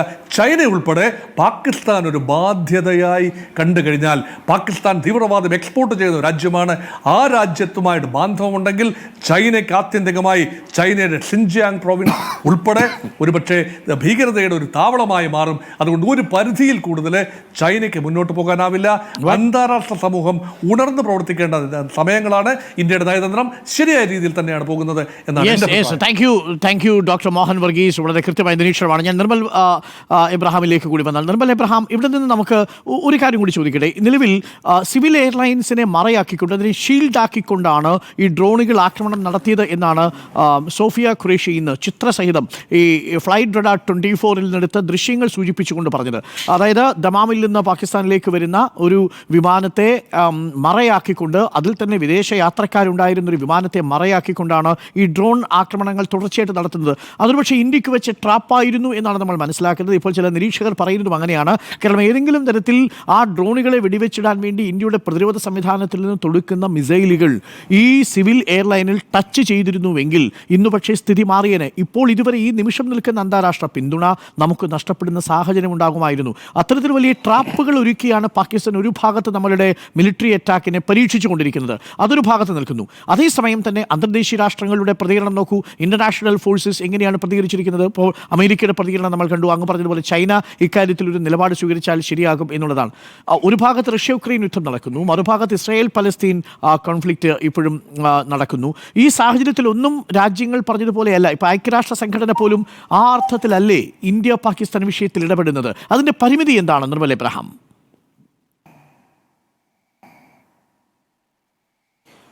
ഇല്ല, ഈ ഒരു കാര്യത്തിലാണെങ്കിലും നമ്മൾ നേരത്തെ കണ്ടിട്ടുള്ള വാറുകളുടെ കേസിലെല്ലാം തന്നെ യുണൈറ്റഡ് നേഷൻസ് ഒരു ക്രിപ്പിൾഡ് ഓർഗനൈസേഷൻ ആണെന്നുള്ളത് തെളിഞ്ഞതാണ്. അവർക്കൊന്നും ചെയ്യാൻ കഴിയില്ല എന്നുള്ളത് തെളിഞ്ഞാണ്. അത് റഷ്യ യുക്രൈനിലായിക്കോട്ടെ, ഇസ്രായേൽ പലസ്തീനിലായിക്കോട്ടെ, ഇനി ഇന്ത്യ കശ്മീരിലാണെങ്കിലും എപ്പോഴും പാകിസ്ഥാനെ ജാമ്യത്തിലെടുക്കാൻ ചൈന കാണും. അപ്പോൾ ബേസിക്കലി ഇന്ത്യ ഇതിപ്പോൾ ഒരു എല്ലാവർക്കും മനസ്സിലാവുന്ന സിമ്പിളായിട്ടൊരു ഉപമ പറഞ്ഞു കഴിഞ്ഞാൽ, നമ്മുടെ വീട്ടിൽ കയറി നമ്മൾ ആരെങ്കിലും ഒരാൾ ആക്രമിച്ചു എന്ന് കരുതുക. ഒരു സാധാരണ മനുഷ്യൻ 3 അല്ലെങ്കിൽ 4 രീതിയിലാണ് തിരിച്ചടിക്കുക. ഒന്നെങ്കിൽ നേരിട്ട് പോയി ചീത്ത വിളിക്കുക, അല്ലെങ്കിൽ തല്ലുക, അല്ലെങ്കിൽ തല്ലി കൊല്ലുക, അതും അല്ലെങ്കിൽ കേസ് കൊടുക്കുക. ഈ 4 രീതിയിൽ പോകാം. ഇന്ത്യ ഇപ്പം കേസ് കൊടുത്താൽ അത് പോകുന്ന UN-ലാണ്, പക്ഷെ ജാമ്യത്തിലെടുക്കാൻ ചൈന വരും. ഇന്ത്യ തല്ലാൻ നോക്കിക്കഴിഞ്ഞു കഴിഞ്ഞാൽ അവിടെ മുന്നിലോട്ട് പിടിച്ചു നിർത്തുന്ന ജനങ്ങളെയായിരിക്കും. അവിടെ ഇന്ത്യ നറേറ്റീവ് മൊത്തം മാറും, ഇന്ത്യക്ക് എതിരാവും. അപ്പം ഇന്ത്യ, ഞാൻ നേരത്തെ പറഞ്ഞ പോലെ ഇതൊക്കെ ചെയ്യാം. നമ്മൾ നിത്യജീവിതത്തിൽ കാണുന്ന ചില കാഴ്ചകളോ അല്ലെ ആളുകളെയോ ഞാൻ പറയാം. അതായത് ഈ 4 രീതിയിലല്ലാതെ ഒരു മനുഷ്യന്റെ ജീവിതം ദുസ്സഹമാക്കുന്ന രീതിയിൽ പ്രവർത്തിക്കുന്ന ആളുകളുണ്ട്. അതേപോലെ ഇന്ത്യക്ക് വേണമെങ്കിൽ പ്രവർത്തിക്കാം. അതായത് മനുഷ്യന്റെ എക്സാമ്പിളായിട്ട് കൂട്ടിക്കോ. അതായത് ഒരാളുടെ ജോലി കളയുന്നു, അയാളുടെ വരുമാന മാർഗ്ഗം ഇല്ലാതാക്കുന്നു, സോഷ്യൽ മീഡിയയിലൂടെ അയാളെക്കുറിച്ചുള്ള എല്ലാ കാര്യങ്ങളും പ്രചരിപ്പിക്കുന്നു, ന്യൂസ് മീഡിയയിൽ അയാളെക്കുറിച്ച് പറയുന്നു, ബാങ്കുകളെയും ഫിനാൻഷ്യൽ ഇൻസ്റ്റിറ്റ്യൂഷൻ എടുത്ത് തന്ന് ഇയാളുടെ ക്രിമിനൽ റെക്കോർഡ് പറഞ്ഞു കൊടുക്കുന്നു, അയാൾക്ക് ലോണുകൾ കിട്ടില്ല എന്ന് ഉറപ്പുവരുത്തുന്നു. അങ്ങനെയുള്ള രീതിയിൽ ചെയ്തു കഴിഞ്ഞാൽ അയാളുടെ ജീവിതം ദുസ്സഹമായി പോകാൻ അവസാനം അയാൾ കൂപ്പുകുത്തി വേണ്ട മതിയായി എന്ന് പറയും. ഇന്ത്യക്ക് ചെയ്യാൻ പറ്റുന്നത് ആക്ച്വലി അതാണ്. അതായത് നിലവിൽ അറ്റാക്ക് ചെയ്യേണ്ടെന്നല്ല, ഇങ്ങോട്ട് വരുന്നതിന് കൃത്യമായ ടാർഗറ്റഡ് ആയിട്ടുള്ള ഡിഫൻസും വേണം, അഗ്രഷനും വേണം. അതോടൊപ്പം തന്നെ ഈ പറഞ്ഞ രീതിയിൽ പാകിസ്ഥാന്റെ ജീവിതം ദുസ്സഹമാക്കുന്ന രീതിയിലുള്ള എല്ലാ സ്റ്റെപ്സും എടുത്തു കഴിഞ്ഞു കഴിഞ്ഞാൽ ക്രിപ്പിൾഡ് ആവും. പിന്നെ മറ്റൊരു കാര്യം, UN-ന്റെ കേസിലാണെങ്കിൽ പോലും ഇപ്പം ഇതിപ്പോൾ മുന്നോട്ട് പോയി കഴിഞ്ഞാൽ ആരും ഇടപെടില്ല. ചൈന ഇടപെട്ടാൽ എന്ന് ഞാൻ പറയാൻ കാര്യം, അതിൻ്റെ അർത്ഥം ഞാൻ ഉദ്ദേശിച്ചെന്ന് വെച്ച് കഴിഞ്ഞാൽ ചൈന ഇതിൻ്റെ അകത്ത് തീർച്ചയായിട്ടും ഇൻവോൾവ് ആണ്. കാരണം നേരത്തെ പറഞ്ഞ പോലെ ഡാഡി, നമ്മുടെ സിനിമയെ പറയുന്ന പോലെ നിന്റെ അച്ഛനാണ് പറയുന്ന കത്തി താഴെയിട് എന്ന് പറഞ്ഞു കഴിഞ്ഞാൽ പാകിസ്ഥാൻ കത്തി താഴെയിടും. അപ്പോൾ ചൈന അറിഞ്ഞുകൊണ്ട് തന്നെയാണ്. മാത്രമല്ല പാകിസ്ഥാൻ ഒരുക്കി വെച്ച കെണിയാണ്. 3 ദിവസം മുന്നേ ഒരു ചർച്ചയിൽ ഞാനിത് പറഞ്ഞപ്പം ഡോക്ടർ അരുൺ, അൺഫോർച്ചുനേറ്റ്ലി എനിക്ക് എടാ പാകിസ്ഥാനി എന്നുള്ള വിളി വരെ വന്നു. പക്ഷെ ഞാൻ അന്ന് പറഞ്ഞത് പാകിസ്ഥാൻ ഇത് റിറ്റാലിയേറ്റ് ചെയ്യും, അത് ചെയ്യുന്നതൊരു കെണിയായിരിക്കും.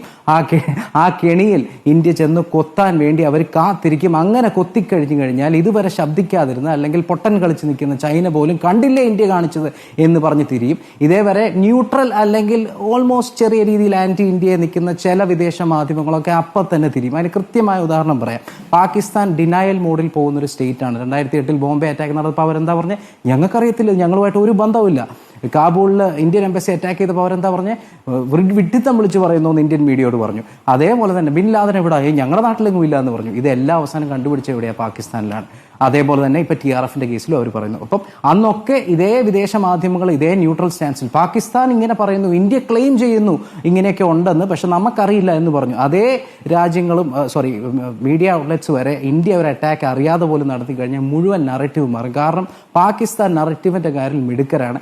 അവർ ഈ നറേറ്റീവ് സൃഷ്ടിച്ചു കഴിഞ്ഞാലാണ് അവിടെ മൊത്തം കാര്യങ്ങൾ തിരിയാൻ പോകുന്നത്. കാരണം നമുക്കറിയാം, യുദ്ധം എന്ന് പറഞ്ഞാൽ നറേറ്റീവ്. താങ്കൾക്ക് പറയാം, ഇപ്പോൾ വഴിയിലിറങ്ങി ഇസ്രായേൽ പലസ്തീൻ യുദ്ധത്തെക്കുറിച്ച് 2 പേരോട് ചോദിച്ചാൽ 2 അഭിപ്രായം കേൾക്കും. ഒരാൾ പറയും അത് ഹമാസിനെ തകർക്കാൻ വേണ്ടി ഇസ്രായേൽ ചെയ്യുന്ന യുദ്ധമല്ലേ, നിങ്ങൾ എന്താ പറയുന്നത്? മറ്റേ ആൾ പറയും പാവപ്പെട്ട ജനങ്ങളെ ഇസ്രായേൽ കുരുതി കൊടുക്കല്ലേ, എന്തായി പറയുന്നത്? ഈ 2 നറേറ്റീവ് ഉണ്ട്. ഇതിൽ ആരെയാണ് പാകിസ്ഥാനെ ധരിപ്പിക്കാൻ പറ്റുന്നത് അവിടെ അവർ വിജയിക്കാൻ ശ്രമിക്കുക. അതുകൊണ്ട് ഞാൻ ഇപ്പോഴും വിശ്വസിക്കുന്നു ചൈനയുടെ ഇൻഡയറക്റ്റ് പിൻബലത്തോടെ ഇന്ത്യക്കുള്ള ഒരു കെണിയാക്കി പാകിസ്ഥാൻ വെക്കുന്നു. പക്ഷേ ഇന്ത്യ ഇതുവരെ കൃത്യമായി നല്ല രീതിയിൽ ടാർഗറ്റഡ് അറ്റാക്ക് നടത്തി ഇതുവരെ നമ്മുടെ ജനങ്ങളെ ഏറെക്കുറെ സംരക്ഷിക്കാനും പറ്റി. നമ്മുടെ അഡ്വാൻസ് മിസൈൽസ് ആകാശുണ്ട്, സ്പൈഡർ ഉണ്ട്, S-400 ഉണ്ട്, ബരാക്ക് ഉണ്ട്. നമ്മൾ ഏറെക്കുറെ സേഫാണ്. പിന്നെ ശ്രീ മോഹൻ വർഗീസ് പറഞ്ഞതും ഒരു ഇമ്പോർട്ടൻറ്റ് ആസ്പെക്റ്റ് ആണ്. കാരണം ചൈന ഉൾപ്പെടെയുള്ള മറ്റ് രാജ്യങ്ങൾ, പ്രത്യേകിച്ച് ചൈനയ്ക്ക് നമ്മുടെ ഈ പറയുന്ന ഇന്റേണലി ഡെവലപ്പ് ചെയ്തതും പുറത്തുനിന്ന് മേടിച്ചതുമായിട്ടുള്ള എല്ലാ മിലിറ്ററി എക്യുപ്മെന്റ്സിന്റെയും ഡിവൈസസിന്റെയും ടാങ്ക്സിന്റെയും മിസൈൽസിന്റെയും എയർ ഡിഫൻസ് സിസ്റ്റംസിന്റെയും ഒരു എക്സിബിഷൻ അവർക്ക് കാണാൻ സാധിച്ചു. ഓക്കെ, അപ്പോൾ ഇത്രയാണ് ഇന്ത്യയുടെ ഡെവലപ്മെന്റ് എന്നറിയാൻ കൂടെ സാധിച്ചു.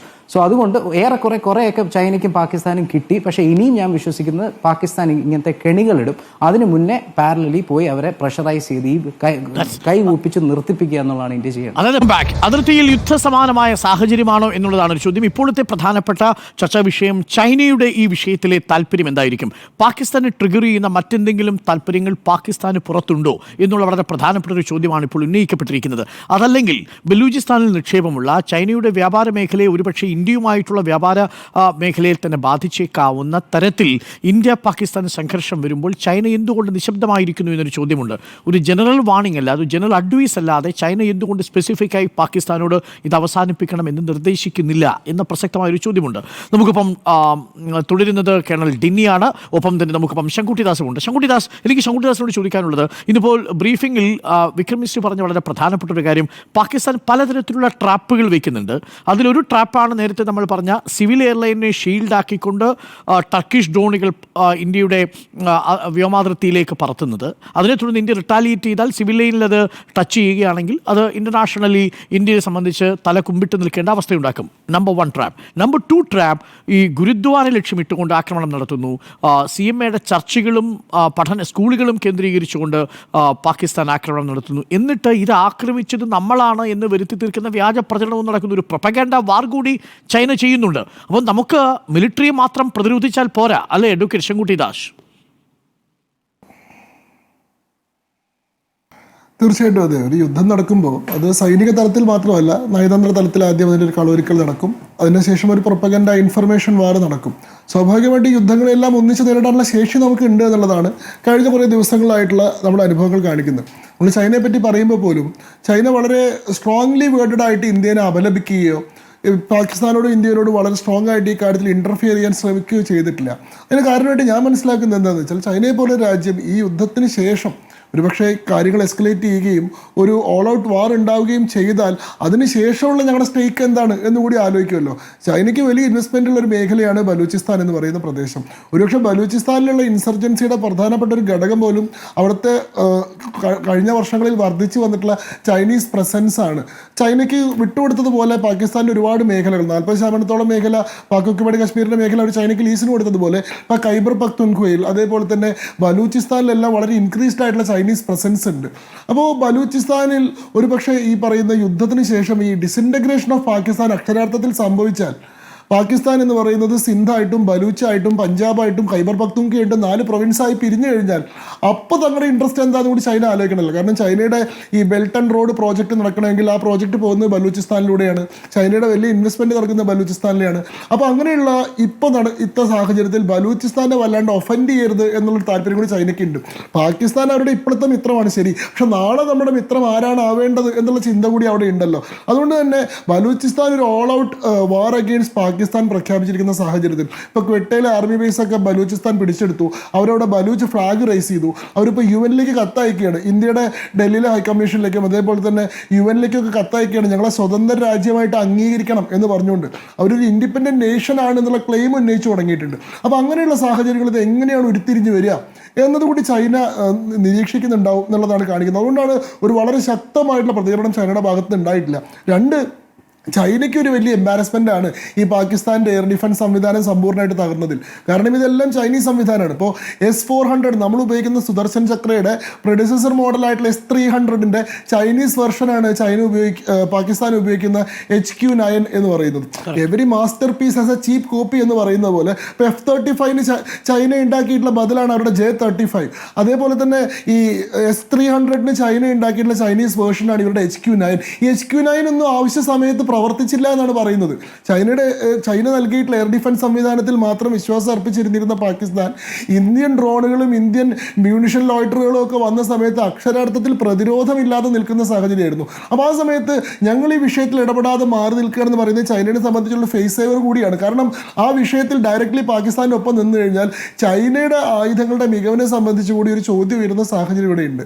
ഏതായാലും ഇന്ത്യ ഈ പറയുന്ന പോലെ ചൈനയുടെ എല്ലാ ചതിക്കിണികളെയും നല്ലോണം തിരിച്ചറിഞ്ഞ് തന്നെയാണ് പ്രവർത്തിക്കുന്നത്. നമ്മൾ ഈ ചർച്ചയിൽ പോലും പലപ്പോഴും പറയുന്നൊരു കാര്യം എന്താണ്, പാകിസ്ഥാൻ എന്ന് പറയുന്നത് ഒരു റോഗ് നേഷനാന്നുള്ളതാണ്. ഇതാണ് പാകിസ്ഥാൻ്റെ ഏറ്റവും വലിയ ലൈസൻസ്. ഇത് തന്നെയാണ് അക്ഷരാർത്ഥത്തിൽ പാകിസ്ഥാൻ്റെ ഡിറ്ററൻസും. നമ്മളിപ്പോൾ ഇന്ത്യയുടെയും പാകിസ്ഥാൻ്റെയും ആയുധ ശേഷിയുടെയോ സൈനിക ബലത്തെയോ തമ്മിൽ കമ്പയർ ചെയ്ത് കഴിഞ്ഞാൽ രണ്ടും തമ്മിൽ യാതൊരു താരതമ്യമില്ല. ഇന്ത്യ എന്ന് പറയുന്നത് പാകിസ്ഥാനേക്കാൾ സൈനികമായിട്ട് എത്രയോ സുപ്പീരിയർ ആയിട്ടുള്ള രാജ്യമാണ്. ലോകത്തിലെ 4ാമത്തെ വലിയ സൈനിക ശക്തിയാണ് ഇന്ത്യ. പാകിസ്ഥാനാണെങ്കിൽ 12ാം സ്ഥാനത്ത് മാത്രമാണ്. ഇന്ത്യയുടെ എന്താ പറയുക മിലിറ്ററി പേഴ്സണൽസിൻ്റെ എണ്ണം എന്ന് പറയുന്നത് 14.5 ലക്ഷമാണ്. അതേപോലെ തന്നെ റിസർവ് പേഴ്സണൽ എന്ന് പറയുന്നത് 12 ലക്ഷമാണ്. പാരാമിലിറ്ററി എന്ന് പറയുന്നത് 25 ലക്ഷമാണ്. അങ്ങനെ ഏതാണ്ട് 1 കോടിയോളമാണ് ഇന്ത്യയുടെ പേഴ്സണൽ എന്ന് പറയുന്നത്. ചൈനയുടെ മിലിറ്ററി പേഴ്സണൽ 6,54,000 മാത്രമാണ്. അവരുടെ റിസർവ് പേഴ്സണൽ എന്ന് പറയുന്നത് 5 ലക്ഷം മാത്രമാണ്. പാരാമിലിറ്ററി 5 ലക്ഷം മാത്രമാണ്. ഇന്ത്യയുടെ പാകിസ്ഥാൻ്റെ അതേപോലെ തന്നെ ഇന്ത്യയുടെ സൈനിക ബജറ്റ് എന്ന് പറയുന്നത് 79 ബില്യൺ ആണ്. അതേസമയത്ത് പാകിസ്ഥാൻ്റെ സൈനിക ബജറ്റ് എന്ന് പറയുന്നത് 7.9 ബില്യൺ ആണ്. അതായത് പാകിസ്ഥാനേക്കാൾ 10% വലുതാണ് ഇന്ത്യയുടെ സൈനിക ബജറ്റ്. നമ്മൾ ആർമിയുടെ ടാങ്ക്സിന്റെ എണ്ണം നോക്കിയാലോ, ഹെലികോപ്റ്റേഴ്സിന്റെ എണ്ണം നോക്കിയാലോ, ഫൈറ്റർ ജെറ്റ്സിന്റെ എണ്ണം നോക്കിയാലോ, സബ്മറൈൻസിന്റെ എണ്ണം നോക്കിയാലോ, കമ്പാരിസണിൽ ഏഴായാലും വരില്ല. ഞാൻ പറഞ്ഞു വരുന്ന പോയിന്റ് എന്താണെന്ന് വെച്ചാൽ, ഇങ്ങനെയൊക്കെ ആണെങ്കിലും നമ്മൾ പാകിസ്ഥാൻ ഒരു പ്രാമുഖ്യം ഇങ്ങനത്തെ യുദ്ധം വരുമ്പോൾ കൊടുക്കുന്ന അവർക്കൊരു ആനുകൂല്യം കൊടുക്കുന്നത് എന്താണെന്ന് വെച്ചാൽ അവർ റോഗാണ്, അതുകൊണ്ട് അവർ അൺപ്രഡിക്റ്റബിൾ ആണ് എന്നുള്ളതാണ്. അവർക്ക് എന്തും ചെയ്യാം. നമ്മളെ പോലെയുള്ള സാമാന്യ മര്യാദകളോ അന്താരാഷ്ട്രപരമായിട്ടുള്ള തത്വങ്ങളോ ഒന്നും അവർക്ക് ബാധകമല്ല. Pakistan is A rogue nation, they can do anything എന്നുള്ളതാണ്. ഇപ്പം നമ്മൾ ആ റോഡ് മാറ്റിമറിക്കുകയാണ്. യഥാർത്ഥത്തിൽ നമ്മൾ ഈ കളിയിൽ അൺപ്രഡിക്റ്റബിൾ ആയിട്ടുള്ള പ്ലെയറായി മാറുകയാണ്. ഇന്ത്യ എല്ലാ കാലത്തും പിന്തുടർന്നിരുന്ന സാമ്പ്രദായികമായിട്ടുള്ള ചില രീതികളുണ്ട്. അതുകൊണ്ട് ഇന്ത്യ വരയിലൂടെ മാത്രമേ നടക്കുള്ളൂ എന്നുള്ള ഇവരുടെ എക്സ്പെക്ടേഷൻസിനെ മാറ്റിക്കൊണ്ട് നിങ്ങൾ റോഗാണെങ്കിൽ നിങ്ങളെക്കാൾ വലിയ റോഗാണ് ഞങ്ങൾ എന്നുള്ള ഷടനോടുള്ള ഷാഠ്യം എന്ന് പറയുന്ന നയ നമ്മൾ സ്വീകരിക്കുന്നത്. നമ്മൾ 1971 ശേഷം LOC വയലേഷൻസ് നടത്തിയിട്ടില്ല. 1999 കാർഗിൽ യുദ്ധത്തിൽ പോലും നമ്മൾ LOC ക്രോസ് ചെയ്തിട്ടില്ല. നമ്മൾ 2015 ഉറി അറ്റാക്കിന് മറുപടി പറയുമ്പോൾ നമ്മൾ LOC ക്രോസ് ചെയ്തു. പാക് ഒക്കുപൈഡ് കശ്മീരിൽ കയറി നമ്മൾ അറ്റാക്ക് ചെയ്തു. ഇപ്പോൾ നമ്മൾ പാക് ഒക്കുപൈഡ് കശ്മീർ കഴിഞ്ഞിട്ട് പാകിസ്ഥാൻ മെയിൻലാൻഡിൽ കയറി അറ്റാക്ക് ചെയ്തു. പാകിസ്ഥാൻ്റെ മെയിൻലാൻഡിൻ്റെ ഉള്ളിൽ കയറിയിട്ട് അവരുടെ തലസ്ഥാനമായിട്ടുള്ള ഇസ്ലാമാബാദ്, ലാഹോർ, കറാച്ചി ഇങ്ങനെയുള്ള പ്രദേശങ്ങളിലെല്ലാം എയർ ഡിഫൻസ് സംവിധാനങ്ങളെ തകർക്കാൻ നമുക്ക് സാധിച്ചിട്ടുണ്ട്. അതേപോലെ തന്നെ ഇൻഡസ് വാട്ടർ ട്രീറ്റി ഇന്ത്യ ഒരിക്കലും ലംഘിക്കില്ല എന്നൊരു വിശ്വാസം ഇവർക്കുണ്ടായിരുന്നു. നമ്മൾ എന്തൊക്കെ പറഞ്ഞാലും നമ്മൾ മെഗ്നാനിയസ് ആയിട്ട് വളരെ മഹാനുഭാവന്മാരായിട്ട് പെരുമാറുന്നു. അങ്ങനെയല്ല, നമ്മുടെ ചോരയും വെള്ളവും ഒരുമിച്ച് ഒഴുകുന്ന സാഹചര്യം ഞങ്ങൾ അനുവദിക്കില്ല. ഇൻഡസ് വാട്ടർ ട്രീറ്റി അനുകൂലിയാണെങ്കിൽ അനുകൂലിക്കാൻ ഞങ്ങൾ തയ്യാറാണ് എന്നുള്ള നിലപാട് നമ്മൾ സ്വീകരിക്കുന്നു. നമ്മളൊരിക്കലും ഒരു സൈനികമായിട്ടുള്ള തിരിച്ചടി നമ്മൾ നടത്തില്ല എന്നവർ വിചാരിച്ചിരുന്നു. നമ്മൾ ടെറർ ക്യാമ്പുകളെ മാത്രമേ അറ്റാക്ക് ചെയ്യുള്ളൂ എന്ന് വിചാരിച്ചിരുന്നു. അതുകൊണ്ട് അതുകൊണ്ട് അവരെന്ത് ചെയ്തു, ടെറർ ക്യാമ്പ് LOC എന്ന് മാറ്റിയിട്ട് മെയിൻലാൻഡ് ചൈനയിലേക്ക് പഞ്ചാബിലേക്ക് കൊണ്ടുവച്ചു. അവിടെ കൊണ്ടുവച്ചാൽ അവിടെ പോയിട്ട് അറ്റാക്ക് ചെയ്യാൻ നയാ ഹിന്ദുസ്ഥാൻ ഗർമേ ഗുസ്കെ മാരേക എന്ന് പറഞ്ഞ പോലെ വേണമെങ്കിൽ വീട്ടിൽ കയറിയിട്ട് അടിക്കുന്ന പുതിയ ഭാരതമാണ് നമ്മൾ എന്ന് നമ്മൾ കാണിച്ചു കഴിഞ്ഞു. അപ്പോൾ നമ്മൾ വേണമെങ്കിൽ നിങ്ങൾ റോഗാണെങ്കിൽ അതിലും വലിയ റോഗാണ് എന്നുള്ളൊരു നിലപാടിലാണ് ഇത്തവണ നമ്മൾ നിൽക്കുന്നത്. അൺപ്രഡിക്റ്റബിലിറ്റി ഇത്തവണ ഇന്ത്യയുടെ അനുകൂലത്തിലാണ് നിൽക്കുന്നത്. ഇപ്പോൾ അഡ്വാൻറ്റേജ് തന്നെയാണ്, സംശയമൊന്നുമില്ല. ശങ്കുടിദാസ് ഒരു നിമിഷം തുടരുക. ഞാനൊന്ന് കേണൽ ഡിന്നിയിലേക്ക് പോരാം. കേണൽ ഡിന്നി, നമ്മളിതൊക്കെ പറയുന്ന ഘട്ടത്തിലും എൻ്റെ ഡയറക്റ്റ് ആയിട്ടുള്ള ക്വസ്റ്റ്യൻ ഇതാണ്. നമ്മൾ എസ്കലേഷൻ്റെ രണ്ടാമത്തെ ലെവലിലേക്ക് എത്തിയിരിക്കുന്നു. ഫസ്റ്റ് ലെവൽ എസ്കലേഷൻ നമ്മൾ കഴിഞ്ഞ 22-ാം തീയതി പാകിസ്ഥാൻ അവരുടെ പ്രോക്സി വാർ ടെററിസ്റ്റുകളിലൂടെ പഹൽഗാമിൽ നടത്തി. രണ്ടാമത്തെ ലെവൽ ഓഫ് എസ്കലേഷനാണ് ഇതിപ്പോൾ ഇന്ത്യയുടെ വ്യോമാതിർത്തി ലംഘിച്ചുകൊണ്ട് വന്ന 400ഓളം ഡ്രോണുകൾ നടത്തിയിരിക്കുന്നത്. ഇന്നലെ ഇന്ത്യയിലെ 15 പ്രധാനപ്പെട്ട സ്പോട്ടുകൾ നഗരങ്ങൾ കേന്ദ്രീകരിച്ചുകൊണ്ട് അറ്റ് എ ടൈമാണ് പാകിസ്ഥാൻ്റെ ഭാഗത്ത് നിന്ന് ഡ്രോൺ ആക്രമണവും മിസൈൽ ആക്രമണവും ഉണ്ടായി. ഇതിനെല്ലാം നമ്മൾ ഡിഫ്യൂസ് ചെയ്തു, ദാറ്റ്സ് റൈറ്റ്. പക്ഷേ നമ്മളിപ്പോൾ രണ്ടാമത്തെ ലെവൽ ഓഫ് എസ്കലേഷനിലേക്ക് എത്തിയിരിക്കുന്നു. ഇതിനി വീണ്ടും തുടരുകയാണെങ്കിൽ ഒരു ഓൾ ഔട്ട് വാറിലേക്ക് പോകാനുള്ള സാധ്യത എത്രത്തോളമാണെന്നാണ് കേണൽ ഡിന്നി കരുതുന്നത്? നമ്മൾ ആരും യുദ്ധം ആഗ്രഹിക്കുന്നില്ല എങ്കിൽ കൂടി. ഡോക്ടർ അരുൺ, അതിനകത്ത് ചെറിയൊരു മോഡിഫിക്കേഷൻ. ആക്ച്വലി നമ്മളല്ല സെക്കൻഡ് ലെവൽ ഓഫ് എസ്കലേഷൻ ചെയ്തത്, അത് പാകിസ്ഥാനാണ്. കാരണം നമ്മൾ ചെയ്തത് ഒരു ടെറർ അറ്റാക്കിന് വേണ്ടിയുള്ള ഒരു സ്ട്രൈക്കായിരുന്നു. അത് ഓഫ് കോഴ്സ് ഒരു എസ്കലേഷനായിട്ട് കണക്കാക്കാം. പക്ഷെ അത് കഴിഞ്ഞിട്ടുള്ള റെസ്പോൺസ് വന്നത് പാകിസ്ഥാൻ്റെ ഭാഗത്തു നിന്നാണ്. അതുപോലെ തന്നെ ഇത് രണ്ടും ഉണ്ടല്ലോ, ഹൊറിസോണ്ടൽ എസ്കലേഷനും വെർട്ടിക്കൽ എസ്കലേഷനും. അതായത് ഈ നമ്മളെ IBയും LOC ഒക്കെ ചേർന്നിട്ടുള്ള എസ്കലേഷനാണ് ഇപ്പം പാകിസ്ഥാൻ ചെയ്തിട്ടുള്ളത്. അതുപോലെ തന്നെ അവരുടെ കാലിബർ ഓഫ് വെപ്പൺസ്, വെർട്ടിക്കലായിട്ടുള്ള കാലിബർ ഓഫ് വെപ്പൺസിൻ്റെയും അവർ തന്നെയാണ് കൂടുതൽ ഇപ്പം കൊണ്ടുവരുന്നത്. അപ്പം ഞാൻ കണക്കാക്കുന്ന ഇത് ഡോക്ടർ അരുൺ, നമ്മൾ ഓരോ പ്രാവശ്യവും നമ്മൾ സ്ട്രൈക്ക് ചെയ്യുമ്പം നമ്മൾ പറയുന്നുണ്ട് നമ്മൾ മിലിറ്ററി ടാർഗറ്റ്സിനെ അല്ല സ്ട്രൈക്ക് ചെയ്തത്, നമ്മൾ സിവിലിയൻസിനെ അല്ല നമ്മൾ സ്ട്രൈക്ക് ചെയ്യുന്നത്, നമ്മൾ സ്പെസിഫിക് ആയിട്ട് നമ്മൾ ടാർഗറ്റ് ചെയ്ത് ഭീകരരായിരുന്നു. അവിടെ ഒരു വിൻഡോ ഓഫ് എന്താ പറയുക ഡി എസ്കലേഷൻ നമ്മൾ അവിടെ കൊടുത്തിരുന്നു പാകിസ്ഥാന്. ബട്ട് അവരത് എടുത്തില്ല. കാരണം ഞാൻ നേരത്തെ പറഞ്ഞ ജനറൽ അസീം മുനീർ ഡോക്ട്രീനാണത്. സെക്കൻഡ് റൗണ്ട് അവർ വീണ്ടും 15 മിലിറ്ററി ടാർഗറ്റ്സിനെ സ്ട്രൈക്ക് ചെയ്തു. നമ്മൾ ഒരെണ്ണത്തിന് നമ്മൾ അവിടുത്തെ എയർ ഡിഫൻസ് സിസ്റ്റം ലാഹോറിൻ്റെ നമ്മൾ സ്ട്രൈക്ക് ചെയ്തു. എഗെയിൻ വി സെഡ് നിങ്ങൾ എന്താണ് ചെയ്യുന്നത് അതേ ഡൊമൈനിൽ ഞങ്ങൾ തിരിച്ചു തരും, ഞങ്ങൾ ഇതിനെ എസ്കലേറ്റ് ചെയ്യാൻ it is D escalatory in nature എന്ന് അന്നും പറഞ്ഞു. എന്നിട്ടും അവർക്കത് ആ മെസ്സേജ് കിട്ടില്ല. അവർ അടുത്ത ലെവലിലേക്ക് പോയി. ഇപ്പം വീണ്ടും അവർ ഇത്രയും ഈ ഒരു 300ഓളം drones in 36 cities run of Kutch തൊട്ട് LOC വരെയുള്ള ഏരിയയിൽ ചെയ്തപ്പം അവർ അതിൻ്റെ ഒരു ലെവൽ ക്രോസ് ചെയ്തു. അപ്പോൾ വീണ്ടും നമ്മൾ അതിനെ ക്രോസ് ചെയ്തിട്ട് ഇപ്പോഴും ഇന്നത്തെ ഫോറിൻ സെക്രട്ടറി വളരെ കാറ്റഗറികളായിട്ട് പറയും നമ്മൾ ഡി എസ്കലേഷൻ ആണ് ആഗ്രഹിക്കുന്നത്, നമ്മൾ എസ്കലേഷൻ ചെയ്യാൻ ആഗ്രഹിക്കുന്നില്ല. പക്ഷേ ഈ മൈൻഡ് സെറ്റ് പാകിസ്ഥാൻ ചീഫിൻ്റെ മൈൻഡ് സെറ്റ് ഓഫ് നോട്ട് അത് അങ്ങനെ പറ്റത്തില്ല. ഇന്ത്യയായിട്ട് നമുക്ക് എങ്ങനെ അവരുടെ ടേംസിൽ നമുക്ക് എങ്ങനെ നിർത്താൻ പറ്റും എന്നുള്ള ഒരു ഫീലിന് വേണ്ടിയാണ് ഇത് ചെയ്തുകൊണ്ടിരിക്കുന്നത്. ഞാൻ കണക്കാക്കുന്നത് ഈ ഒരു ഇന്നലെ രാത്രി 300ഓളം സ്ഥലത്ത് ചെയ്തത്, അത് ഇൻഫാക്ട് കേണൽ ഖുറേഷി പറയുകയും ചെയ്തു, ഒരു ചെക്ക് ചെയ്യുന്ന വെച്ചാൽ നമ്മളെ ഡിഫൻസ് സിസ്റ്റം മാത്രമല്ല, ഈ ഹമാസ് ചെയ്ത അതേ ഒരു സ്ട്രാറ്റജി ഉണ്ട്. അതായത് ഡിസെപ്ഷൻ ആയിട്ടുള്ളത് ലോട്ട് ഓഫ് ഇങ്ങനെ വിട്ട് കഴിഞ്ഞിട്ട് നമ്മുടെ സിസ്റ്റത്തിനെ ചെക്ക് ചെയ്യും. ആ സിസ്റ്റത്തിനകത്ത് നമുക്കൊരു ലിമിറ്റ് ഉണ്ടല്ലോ, ഇത്രയും നമുക്ക് എയർ ഡിഫൻസ് സിസ്റ്റം അല്ലെങ്കിൽ എയർ ഡിഫൻസ് മിസൈൽസ് ഉണ്ട്. അപ്പം മാക്സിമം നമ്പർ ഇങ്ങനെ ഡ്രോൺസ് വിട്ടുകൊണ്ടിരുന്നു കഴിഞ്ഞാൽ അതിനെ നമുക്ക് എപ്പോഴും നമുക്ക് ചെയ്തുകൊണ്ടിരിക്കണം.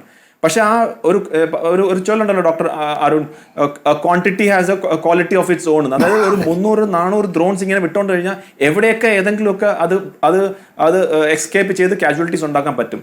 അപ്പോൾ ആ ഒരു സിസ്റ്റമാണ് അവർ ചെക്ക് ചെയ്തത് നമുക്ക് എവിടെയൊക്കെ ഉണ്ട്. ഇനി ഞാൻ എൻ്റെ ഇതിൽ എന്ന് വെച്ചാൽ ഇതൊരു യുദ്ധത്തിലേക്ക് പോയില്ലെങ്കിലും പാകിസ്ഥാൻ്റെ അവരുടെ ഇപ്പോഴത്തെ ഒരു അവസ്ഥ വെച്ചിട്ട് അവർ ഇപ്പോൾ തന്നെ നിൽക്കുമെന്ന് എനിക്ക് തോന്നുന്നില്ല.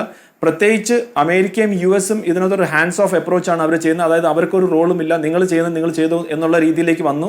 ഇനി ഒറ്റ ഇതെന്ന് വെച്ചാൽ നേരത്തെ പറഞ്ഞ പോലെ ഏതെങ്കിലും എയർലൈൻസിനെ പോലത്തെ എന്തെങ്കിലും ട്രാപ്പിൽ നമ്മളെ പെടുത്തി എങ്ങനെയെങ്കിലും ഒരു ഡിഫ്യൂസ് ചെയ്യാൻ വേണ്ടിയുള്ള ഒരു ശ്രമം നടത്തും. അല്ലാതെ അവർ തന്നെത്താൻ വിചാരിച്ചിട്ട് ചെയ്യുന്ന ഒരു ലക്ഷണവും